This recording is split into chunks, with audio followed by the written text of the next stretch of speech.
사실은 제가 지금 이 자리에 나와가지고 이런 발표를 할 만한 위치에 있지 않다고 생각하는데요.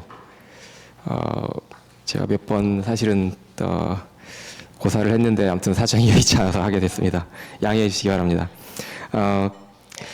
그리고 제가 우려했던 일이 벌어졌다고 저는 지금 생각하고 있는데, 제가 앞에 수업이 있어가지고 좀 늦게 왔습니다. 그래서 이제 앞에 얘기를 많이 듣지는 못했는데, 아무튼 이제 방금 하신 그 장혜민 교수님의 격전 높은 발표를 이제 듣고 나니까 큰일 났다 이런 생각이 지금 들어 있습니다. 저는 제가 교양 교육에 대해서 이래야 된다라고 주장할 만한 그런 생각을 해본 적도 없고, 거기에 대해서 연구를 한 적도 없는데요. 곰곰이 생각을 해보니까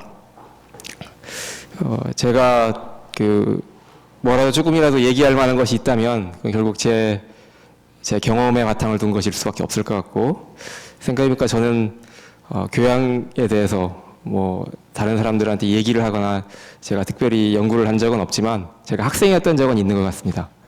그래서 제가 학생의 관점에서 조금 말씀드릴까 합니다.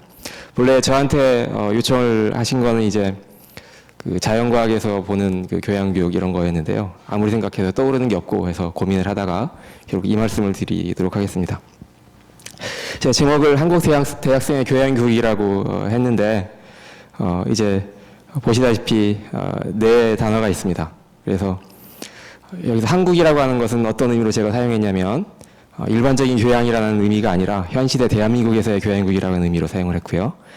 대학생이라고 하는 것은 방금 말씀드린 것처럼 교수나 대학교가 아니라 학생에 초점을 두겠다는 것이고, 그 다음에 물론 교양은 일반적인 교육이 아니라 바로 교양교육이라는 의미이고, 그리고 교육은 이제 교육을 통한 교양 습득을 의미하는 것이죠. 제가 가끔 이제 1학년 신입생들한테 강연을 할 때가 있는데요. 그때 제 강연에서 보여주는 첫 화면이 있습니다. 바로 이 화면인데요. 좀 유치한 화면이긴 하지만,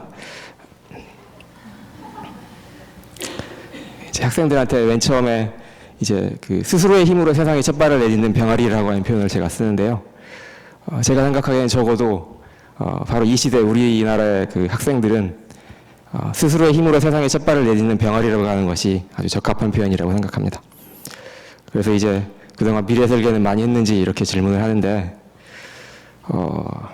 물론 이제 별로 그런 것 같지는 않은데요. 아무튼 제가 많이 경험도 있으시겠지만, 제가 이제 종종 듣는 얘기는 어떤 거냐면, 요즘 학생들에 대해서 이제 여러분들이 불평을 하시곤 합니다. 그 불평들을 제가 좀 나열을 해보도록 하겠습니다. 일단 능동적이지 않고, 그 다음에 입에 떠먹여주는 교육을 해야 겨우겨우 이제 받아먹을까 말까 한다, 이런 불평이 있고요. 그리고 깊은 사고가 필요 없는 단편 지식을 외우기에만 열중한다. 그 다음에 어렵고 불확실한 일은 피하려고 하고, 직장을 찾을 때도 편하고 안정적인 직장만을 찾는다. 경제적 이익에 민감하다. 이런 얘기들을 흔히 합니다. 저는 이제 이런 얘기들을 들 때마다 의문이 들곤 하는데요. 개인적으로는 사실은 여기에 대해서 별로 동의를 하지 않지만, 혹시라도 이런 불평이나 불만이 근거가 있다고 하더라도 저는 거기에 대해서 뭐라고 반문하지 않을 수가 없냐면, 과연 이것이 학생의 책임이냐고 하는 거죠. 21세기 누구나 다 알고 있는 대한민국 교육 현실을 생각해보면, 제가 생각하기에 인생 전반기, 즉 대학에 들어가기 전까지의 인생은 절대선이 하나가 있습니다. 그것은 어떤 식으로든 경쟁에 이겨서 좋은 대학에 들어가는 거죠. 아무도 얘기를 하진 않지만 실제로는 이런 거라고 저는 생각합니다. 모든 사람들은 자기 아이들한테 현실은 죽느냐 사느냐의 한판 승부가 벌어지는 냉혹한 세계이고, 그러니까 대학 입시에 성공하는 것 이외에 다른 모든 것은 부차적인 것입니다. 우리가 알고 있는 모든 가치들, 적성이나 교양이나 윤리나 혹은 정신적 성숙 같은 어떤 것들도 이 대학 입시 앞에서는 희생 가능한 것들이죠. 악마도 손을 잡을 수 있다고 하는 그런 부모들이 꽤 있을 것 같습니다. 물론 저는 이제 이걸 좀 과장해가지고 말씀을 드리는 거지만, 적어도 우리 사회에서 대다수는 이렇게 생각하고 있을 거라고 저는 믿고 있습니다.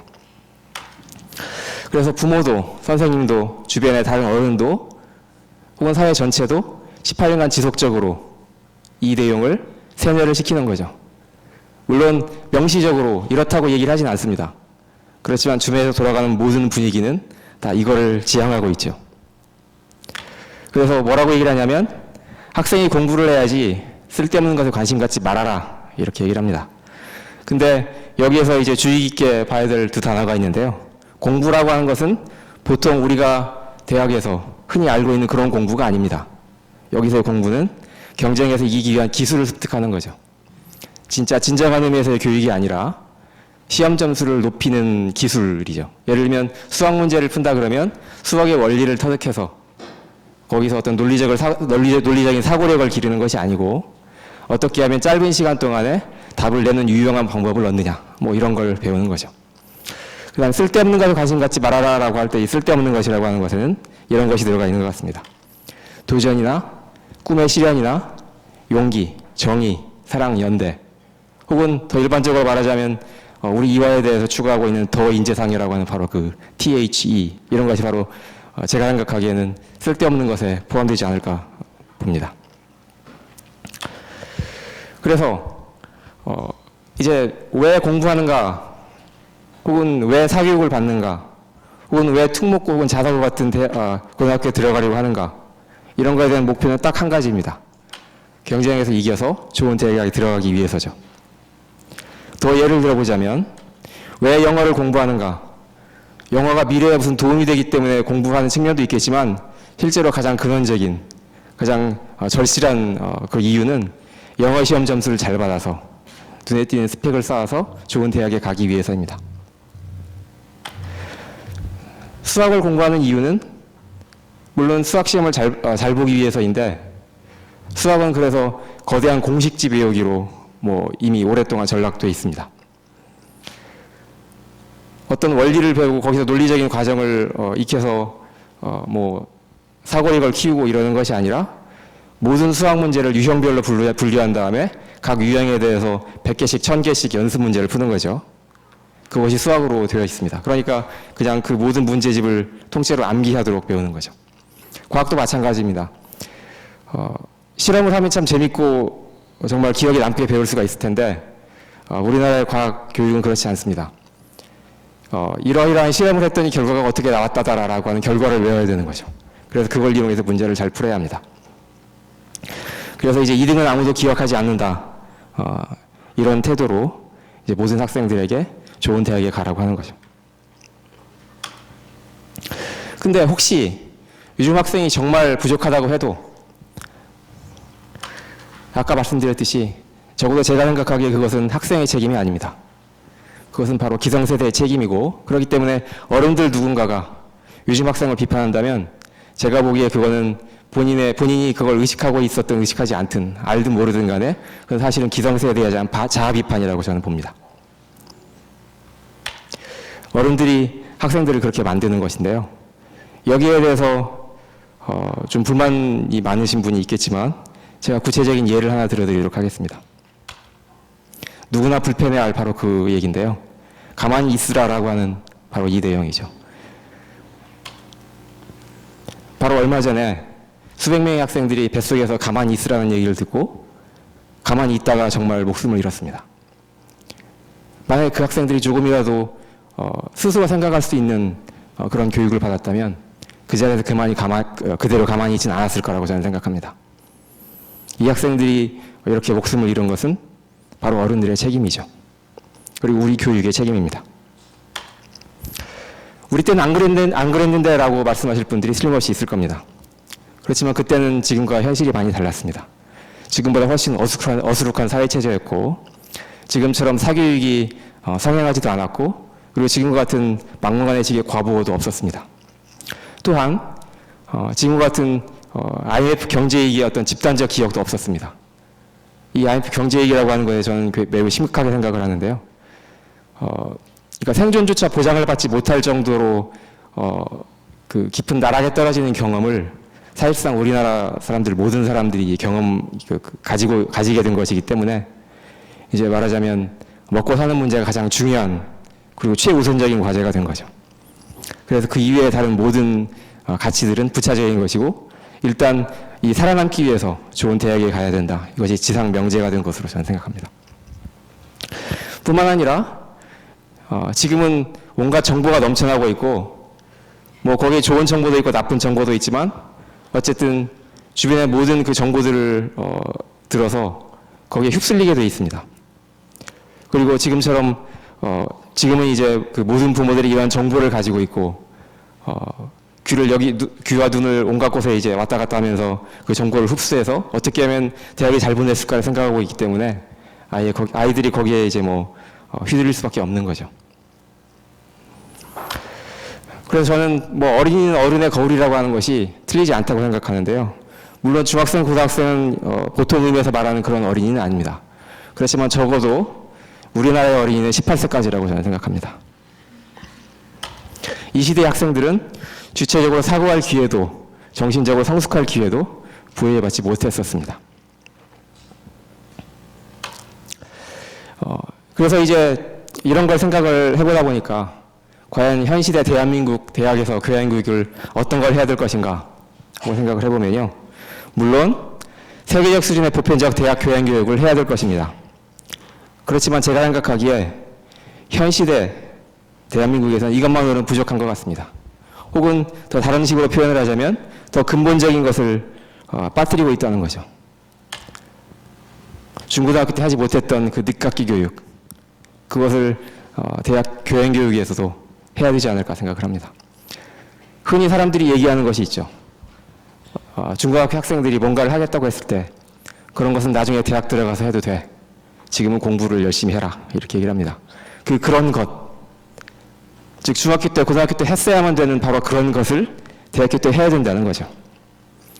예를 들자면 스스로의 내적 동기에 의한 새로운 세계를 탐구하는 것, 그리고 중학교, 고등학교 과정에서 말살된 호기심, 저는 이 말살된이라고 하는 표현을 가끔 쓰는데요. 특히 호기심과 관련해서 이 말살된 호기심과 창의성을 복원하는 것, 이런 것이 그런 것 중에 가장 중요한 것이라고 저는 생각합니다.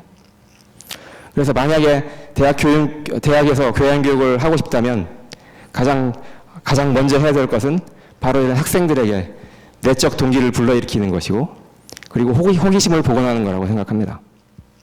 즉 외부에서 이러이러하기 때문에 너는 이런 걸 공부해야만 된다라고 하는 그런 강요가 아니라 학생들 스스로 내부에서 일하는 어떤 동기에 의해서 공부하고 싶도록 하는 만들어주는 그 마음, 구체적인 지식이 아니라 그런 태도, 그런 자세, 그런 마음을 불러일으키도록 해야 된다는 것이죠. 여기 보시는 이 슬라이드는 2005년에 지금 딱 10년 됐는데요. 헨슈라고 하는 교수님이 노벨 물리학상을 받으면서 그 노벨 했을 때 보여준 슬라이드입니다. 이 헨슈 교수님은 자기가 어떻게 해서 노벨상을 받게 되었는가에 대해서 얘기를 했는데요. 여기 보면 슬라이드에 이제 울타리가 쳐져 있고 어미닭이 모이를 먹으려고 머리를 빼밀고 있습니다. 그런데 물론 울타리에 갇혀가지고 아무리 머리를 내밀어도 모이를 먹을 수가 없죠. 반면에 옆에 보이는 이 병아리는 먹는 거에 별로 관심이 없습니다. 그냥 세상 여기저기를 돌아다니다가 우연히 울타리를 빠져나왔습니다. 그러다 보니까 이 모이에 도달을 하게 되는 거죠. 즉 자기가 어떻게 해서 노벨상까지 받게 되었는가, 그것은 어떤 훌륭한 업적을 내야지, 아니면 내가 반드시 이것만은 밝혀내야지, 내가 노벨상을 받아야지 라고 하는 어떤 사명감에 불타서, 그래서 열심히 그 한 길을 좌고우면하지 않고 한 길로 매진을 하다 보니까 노벨상을 받게 되었다, 그런 것이 아니라 자기는 그때 자기가 알고 싶어하는 것, 자기의 호기심이 이끄는 것, 그것을 하다 보니까 자연스럽게 이런 업적까지 내게 되었다, 이렇게 얘기를 하는 것이죠. 우리나라에서는 이 어떤 목적을 정해두고 목표를 향해서 매진하는 것, 이것만이 아마 거의 최우선적인 절대적인 가치로 인식되고 있는 것 같은데요. 저는 적어도 대학의 교양교육에서만큼은 이 호기심을 다시 복원시키는 것이 가장 중요한 것이라고 생각을 합니다. 예를 들자면 답이 아니라 지혜를 보여주는 거죠. 이 지혜가 바로 여기서 호크마 대학에서 호크마였으면 저는 좋겠습니다. 그래서 정해진 가치가 아니라 다양한 가치가 공존할 수 있다는 것, 다양한 가치가 이러이러한 것이 있다 이런 걸 알려주는 것이 아니라 다양한 가치가 공존할 수 있다는 것, 그 사실 자체, 그런 것만으로 저는 충분하다고 생각을 하고요. 그 다음에 부모나 사회의 눈이 아니라 스스로의 눈으로 세상을 바라볼 수 있다는 것, 그리고 어떤 정보를 무비판적으로 받아들이는 것이 아니라 비판적으로 그걸 수용하고 자기 스스로 나름대로의 생각을 키울 수 있다는 사실 그 자체, 그런 것을 키워주는 것이 일단 최우선적으로 해야 될 것이라고 저는 생각합니다. 우역적으로 많이 학생들에게 가르쳐주기보다는, 그래서 저는 여백이 있는 교육을 했으면 좋겠습니다. 제가 여기 어깨에 힘 빼고라고 표현을 썼는데요. 어깨에 힘 빼고라고 하는 것은 학생들에게 너무 의욕이 넘쳐서 많은 걸 가르쳐주지 않았으면 좋겠다는 뜻으로 쓴 표현입니다. 학생들 스스로가 길을 찾아나가게 할 수 있는 그런 교육을 저는 했으면 좋겠습니다. 또 한 가지 제가 말씀드리자면, 우리나라에서는 흔히 문과형과 이과형으로 인간을 나눕니다. 근데 저는 이 얘기를 들 때마다 계속 좀 마음이 불편합니다. 아니, 세상에 인간이 무슨 문과형 인간이 있고 이과형 인간이 있나. 저는 문과형, 이과형 인간이 아니라 인간형 인간이 되어야 된다고 생각을 합니다. 제가 가르치는 교양교육에서 학생들이 흔히 어떤 말을 하냐면요. 저는 뼛속까지 문과형 인간이라서 과학을 잘 못해요. 이 과목이 너무 어려워요. 이런 얘기를 합니다. 그런가 하면 이과형 학생은 저는 골수 이과형이라서 글을 잘 못 써요. 이런 얘기를 합니다. 근데 사실은 전혀 이런 거 아니거든요. 제 수업에는 문과 학생들도 많이 듣고 이과 학생들도 많이 듣는데 그 학생들 간의 성적의 편차는 거의 없습니다. 그냥 순전히 개인차만 있을 뿐이죠. 근데 그 개인차를 극복하지 못하고 어떤 학생은 자기가 성적이 안 좋은 것을 문과형이기 때문이다라고 이제 핑계를 대는 거죠. 또는 어떤 이과형 학생은 이과 과목인데 이것은 보통의 이과 과목은 달라서 자기는 시험을 잘 못 본다. 이렇게 얘기를 하는 거죠. 그런 것이 아니라 그냥 개인차가 있을 뿐입니다. 저는 문과형 인간과 이과형 인간으로 구분하는 것이 좀 지금까지 계속 이해가 안 되는 상태입니다. 그래서 교양교육은 문과형, 이과형이 아니라 인간형 인간을 만드는 것, 즉 인간이 갖추어야 할 최소한의 소양을 갖추게 하는 것이라고 저는 생각합니다. 그리고 기본의 융합을 더해가지고 요새 우리가 흔히 얘기하는 융복합 교육이나 융합형 인재를 양성하는 것이 저는 개인적으로 아니라고 생각합니다. 요새 흔히 듣는 융복합이나 융합형 이런 거 저는 이제 들 때마다 계속 불편하고 이해가 안 됐었습니다. 여기 사실 좀 제가 이 말씀을 여기 이런 식으로 해도 될지 잘 모르겠는데요. 그래서 이제 계속 고민을 하다가 제가 결국 내린 결론은 뭐냐면 이 융복합이나 융합형 교육이라고 하는 것은 사실은 기본에 뭔가 플러스를 해서 더 많은 것을 가르치는 것이 아니라 최소한으로 돌아가는 것이다. 그 필요한 최소한의 것에 이 융복합이나 융합형이 다 들어가 있을 것이다. 저는 이렇게 이해를 하기로 마음먹었습니다. 중세시대 그 대학 교육에 이건 사실 고대 그리스 시대부터 있었다고 하지만 자유과에서는 삼학과 사과가 있었다고 하죠. 삼학에서는 문법과 논리학과 수사학을 가르치고 사과에서는 산술과 기와 음악과 천문학을 가르쳤다고 합니다. 지금의 관점에서 보면 문과와 이과가 골고루 들어가 있다는 것이 놀랍기도 하고요. 또 그 다음에 또 한 가지는 음악이 문과가 아니라 이과에 들어가 있다는 것도 또한 놀랍기도 합니다. 이 사과에서 음악을 집어넣은 이유는 산술은 수의 조화, 기하는 공간의 조화, 음악은 소리의 조화, 천문학은 우주의 조화, 이런 식으로 이제 이렇기 때문에 사과에 넣었다고 얘기를 제가 어디서 들은 적이 있는데요. 아무튼 적어도 이것이 중세시대부터 문과형, 이과형이 아니라 인간이 갖추어야 될 최소한의 교양이라고 인정받았던 것 같은데 지금에 와서도 크게 달라지지 않았다고 저는 생각합니다. 여기서 제가 이렇게만 말씀드리면 이제 좀 그런 것 같아가지고 도대체 필요한 최소한의 것이 부족한 것이 뭐가 있을까 좀 생각을 해봤는데요. 제가 전공이 그냥 물리학이다 보니까 제가 이제 제가 구할 수 있는 그런 예를 들을 수밖에 없었고 그래서 제가 본의 아니게 그냥 과학에 관련된 걸 선택할 수밖에 없었는데 양해해 주시기 바랍니다. 예를 들면 이런 것이 있습니다.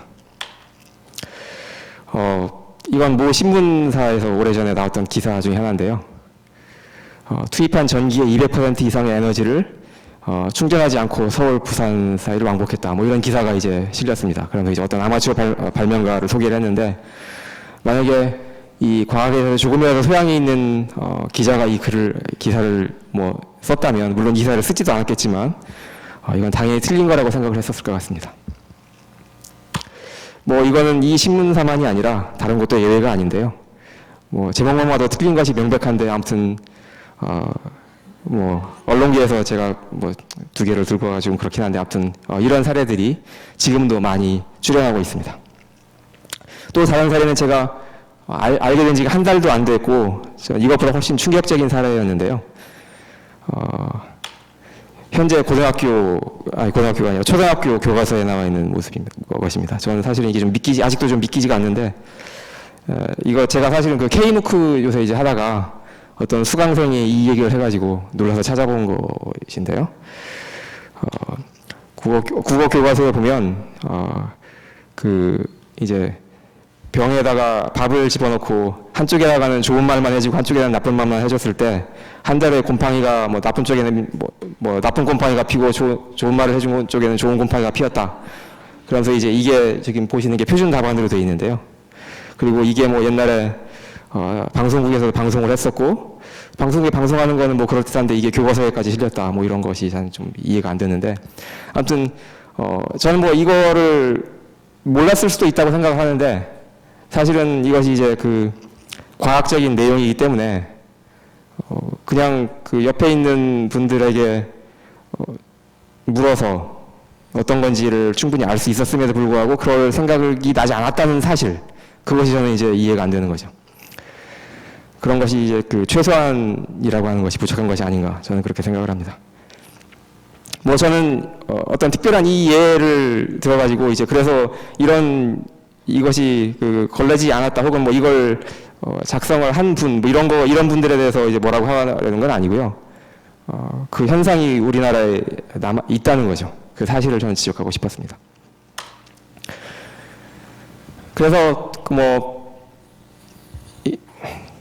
교양이라고 하는 것은 필요한 최소한의 그것을 가르치는 것이라고 저는 생각하는데, 이것과 관련해 가지고 제가 이제 한 7, 8년 전에 스크랩해둔 뭐 이제 그런 기사가 하나 있었습니다.